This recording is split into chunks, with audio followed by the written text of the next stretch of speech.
ಈ ಭಕ್ತ ಸಮ್ಮೇಳನ ನಡೀತಾ ಇದೆ.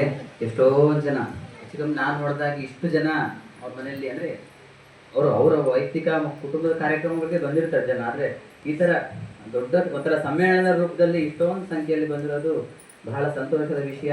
ಮತ್ತು ಚಳ್ಳಕೆರೆಯಲ್ಲಿ ಈ ಥರದ ಕಾರ್ಯಕ್ರಮಗಳು ಅಲ್ಲಲ್ಲಿ ನಡೀತಾ ಇರುವಂಥದ್ದು ಬಹಳ ಒಳ್ಳೆಯ ಬೆಳವಣಿಗೆ. ಆಧ್ಯಾತ್ಮಿಕ ನಗರಿ ಆಗಲಿಕ್ಕೆ ಚಳ್ಳಕೆರೆ ಇನ್ನೇನು ಕೆಲವೇ ದಿನಗಳು ಬಾಕಿ ಇದೆ ಅಂತ ನಾನು ಹೇಳ್ತೇನೆ. ಹಾಗಾಗಿ ಇವತ್ತಿನ ಕಾರ್ಯಕ್ರಮದಲ್ಲಿ ಪೂಜ್ಯ ವೈ ರಾಜಾರಾಮ್ ಗುರುಗಳು ಅನನ್ಯ ಭಕ್ತಿಯ ವಿಷಯವಾಗಿ ಉಪನ್ಯಾಸವನ್ನು ನಡೆಸಿಕೊಟ್ಟಿದ್ದಾರೆ. ಪೂಜ್ಯ ವೈ ರಾಜಾರಾಮ್ ಗುರುಗಳಿಗೆ ನಮ್ಮ ನಿಮ್ಮೆಲ್ಲರ ಪರವಾಗಿ ಭಕ್ತಿಪೂರ್ವಕ ನಮಸ್ಕಾರಗಳೊಂದಿಗೆ ಪ್ರಣಾಮಗಳೊಂದಿಗೆ ಧನ್ಯವಾದಗಳನ್ನು ತಿಳಿಸ್ತೇವೆ.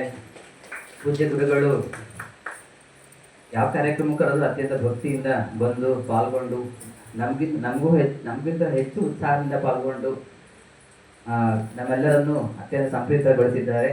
ಪೂಜ್ಯರಿಗೆ ಭಕ್ತಿಯಿಂದ ಮತ್ತೆ ನಮಸ್ಕಾರಗಳನ್ನು ತಿಳಿಸ್ತಾ, ನಮ್ಮ ಶ್ರೀ ಶಾರದಾದೇವಿ ಸತ್ಸಂಗ ಕೇಂದ್ರ ನಾವು ಆಶ್ರಮದ ಹ್ಯಾಂಡ್ ಶ್ರೀ ಶಾರದಾಶ್ರಮದ ಹ್ಯಾಂಡ್ 2 ಸತ್ಸಂಗ ಕೇಂದ್ರ, ಶಿವನಗರದಲ್ಲಿ ಒಂದು, ಯಶೋರಮ್ಮ ಮನೆಯಲ್ಲಿ ಮತ್ತು ತ್ಯಾಗರಾಜನಗರದ ಶ್ರೀಮತಿ ನಂಜಮ್ಮ ಕೆಂಚಪ್ಪ ಅವರ ಮನೆಯಲ್ಲಿ ಪ್ರತಿ ಮಂಗಳವಾರ ಇಲ್ಲಿ ಪ್ರತಿ ಗುರುವಾರ ಸತ್ಸಂಗ ನಡೀತಾ ಬರ್ತಾ ಇದೆ. ಈ ಸತ್ಸಂಗ ಕಾರ್ಯಕ್ರಮಗಳಿಗೆ ಅನೇಕ ಜನರು ಸಹಾಯವನ್ನು ಮಾಡ್ತಾ ಬರ್ತಾ ಇದ್ದಾರೆ. ನಮ್ಮ ವಿಜಯಲಕ್ಷ್ಮಿ ಅಮ್ಮವರು ತುಂಬ ಸಹಕಾರವನ್ನು ಕೊಡ್ತಾ ಬಂದರು ಭಾಳ ಕಾರ್ಯಕ್ರಮಗಳಿಗೆ. ಅವರು ನಾವು ಏನಾದ್ರು ಒಂದು ಕಣಕ್ಕೆ ಅರ್ಪಿಸ್ಬೇಕಂತ ನಂಗೆ ಭಾಳ ಮನಸ್ಸಲ್ಲಿ ಇತ್ತು. ಅವರು ಸಿಗ್ತಾ ಇರಲಿಲ್ಲ. ಹಾಗಾಗಿ ಇವತ್ತು ಆ ಕಾಲ ಕೂಡ ಬಂದಿದೆ.